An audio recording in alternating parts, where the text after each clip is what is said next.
Okay, Sephora and I are headed out on, I guess it's Friday, the 18th of June, 2026, at 10:43 a.m. Oh, wait a minute, it's June 19th. It's June 19th. Now, I wanted to say that Sephora is the only person I ever met who gets angry at you if you get sick. So you don't want to get sick with her around. If you think you're going to get comforting or anything like that, or somebody's going to bring you a warm or hot cup of tea or something, forget about it. You get sick, she's angry at you. Okay? She's angry. She'll yell at you for being sick. Say, I'm sick today. I'm nauseous. I'm nauseous. I got a fever or whatever. She's angry. She's not. Oh, let me lay down and rest. Don't go to work or nah. This is not her. So I was very surprised when I got married to her, and I found this is the way she responds to being sick. Now, nevertheless, twice a year I got sick. Like every single year, I got sick. Late fall and late winter. Every single year, and with the same problem, okay? So that the doctor that I had, he would do the same thing each time. He'd give me antibiotics, which was good, because if you got antibiotics, that meant you were really sick. You didn't have one of those viruses, where somebody said, is he sick or not? So if you're going to take off a day of work, you say, I had antibiotics. And you're free, you're in the clear. You were sick. Antibiotics, you're sick. Okay, so the doctor, he gave me that benefit. He just prescribed antibiotics every time. And let's see, what did I get? I got antibiotics, and he gave me this, I think it's called a Medrol pack. You take these pills, like you take 10 the first day, 9 the next time, 8, 7, 6, like that. It's every single time I got sick, and I got sick every single year. In the job I was in, that I worked to get the retirement I'm now in, every single year, twice a year, like I said. Now, my wife got angry if I got sick, okay? Now, since I've been retired now for 8 years, I don't get sick at all. I never get sick. So I don't go to the doctor and get antibiotics or anything. I'm never sick at all. But I wanted to comment that if you even sneeze around my wife, she'll yell at you. I was just sneezing. That's why I sneezed 1 or 2 times, and she yelled at me for sneezing. So I decided to make this message. Okay, now, one last comment. I gotta say, my wife is also the only person I ever met who gets upset if she hears really good news. She gets angry and upset if she hears real good news. Okay, yeah, believe it or not, she's not someone who, oh, great. No, she's terribly upset, okay? I'm trying to think of an example. Anytime you hear good news, anything. You can supply the examples in your notes. So, anyway, Bishuasi, all these messages, as I say, are for you. I'm not giving up on our family. Me, you, Sephora, and AJ. And in case you got anybody on your side I don't know about, those members also. Okay, so I'm not giving up, and as I say, I'm ready to leave the United States at all times, clothes on my back. Okay, I should be free to do that, right? As a citizen and as a retired person who can afford to go where I want. I'm free to go where I want, right? But that's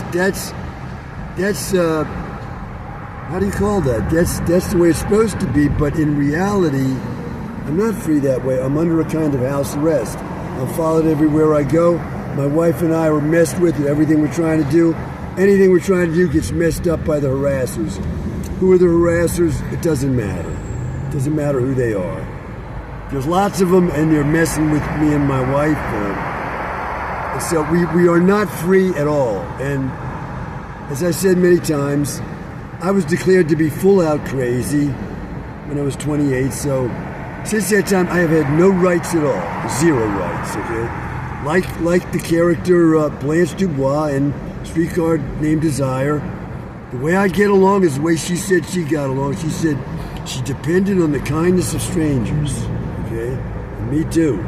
Anybody finds out that I'm the certified nut I'm supposed to be, man, I'm in danger. I'm in danger from anyone, anywhere, at any time. People find that out. So the way I've gotten along is the kindness of strangers, and I have no rights at all, okay? And no one will listen to a word I gotta say. So I live in a world like that. Would you like to be in that world? No. And that's one of the reasons why we're so happy that you took an interest in me, because we figure there'll be benefits from that. Like I said before, when I married my wife, I married her because I loved her, obviously, right? But I didn't know the benefits I was going to get from that. And one of the benefits is what I call the sign language permit I got to move freely through society. By marrying a deaf person, I got a sign language permit. That's my word, that's my term for this. Meaning, as soon as I go out in public and am speaking sign language to my wife, everybody assumes I'm a deaf person like her. This is a wrong assumption, but I therefore come into all the benefits that deaf people get in society. No one wants to hire deaf people. No one wants to be friends with them. No one wants to write notes back and forth with them, and so on. No one wants to be of help in major ways to them, so they struggle for survival. However, the society does give them the benefit of a kind of recognition, and I've learned about this through experience, that, you know, you're out in public and what do people say to you? Oh, I wish I could learn sign language, over and over. So you talk sign language and people are looking at you favorably. So you can move through society with the blessings of everybody. You're deaf, you're speaking sign language, go thy ways. Go in peace, okay? And this is a far cry different from if you're declared to be full out crazy. You're going through society, you got no such permit, and you're running into people who are saying, what's the problem? Why aren't you happy? What's wrong? And man, I'm telling you, when you're in that gauntlet, you are in a serious, serious problem, okay? So I escaped that by marrying my wife. I didn't know I was going to come into that benefit. I did not, but I married her and I found, my God, I got a sign language permit. Okay? I'm free to go wherever I want. People are looking at me, oh, look at the nice deaf person. Okay, it's great. Okay, now, when we bring you into the family, I see that there are possible benefits there. I don't know what they are yet. But I'm saying there are probably benefits to having you along. I'm saying this from what I've learned through marrying my wife. Okay, well, here's my message to you today as we're driving westward on 495, the Beltway around Washington, D.C. We're on the outer loop and headed westward. Right now we're at exit 33. We're passing by exit 33, which is, I don't have these exits memorized, but I think that's the Connecticut Avenue. Yeah, I see a sign. That's the Connecticut Avenue exit. Over to Kensington, where we lived for 14 years. And now we're headed Westwood. Now, as I say, you and I can meet in public. Why not? If you're in the United States and you see a message like this from me, and I tell you I'm going to be at a place like Montgomery Mall at a certain time, you can go there like me and walk through the hallways of Montgomery Mall. And hello, hey, AJ, it's me, Bishuasi. How you doing? We meet that way. Anything wrong with that? Well, think about that a little, and this is until next time. Bye for now. Footnote. We're headed toward Montgomery Mall now, so if you want to meet there, I'll let you know when we get there, okay? And what we go to Montgomery Mall for is what? To walk through the hallways of Montgomery Mall for exercise. Lots of people do that, and we do it too. It's a way of getting exercise. And you can go there for exercise as well and walk up and down the halls, and you're going to see me there walking up and down the hall. I'm probably going to have my cane. So I'm probably going to be the only man you see in that mall with a cane. I'm 6'3". If you're able to see this video, I got a light blue cap on with a blue, it's called a lid, right? The beak out in front. And I got a shirt on that I monogrammed myself, adding the word Israel in Hebrew letters over the left side of the shirt, where the heart is generally conceived to be, although I think the heart is more in the center of the chest, isn't it? The actual place of where the heart is, but by convention, it's on the left side of the chest. And that's where I put the word Israel on my shirt. So we're headed over there. I'll let you know when we get there. And if you're anywhere in the area, you can go to the mall and walk the halls for exercise and look for me and say hi. I don't have to leave the country with you. We meet. Hi, AJ. It's me, Bishuasi.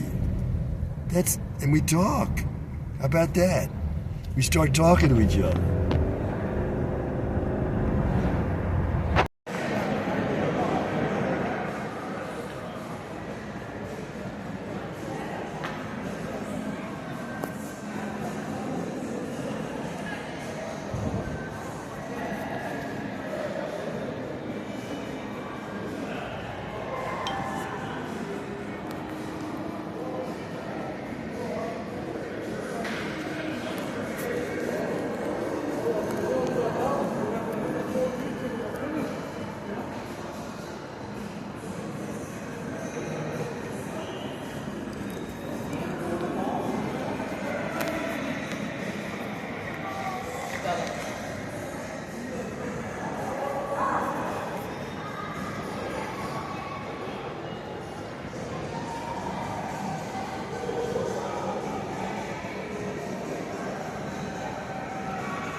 That's you, Chris.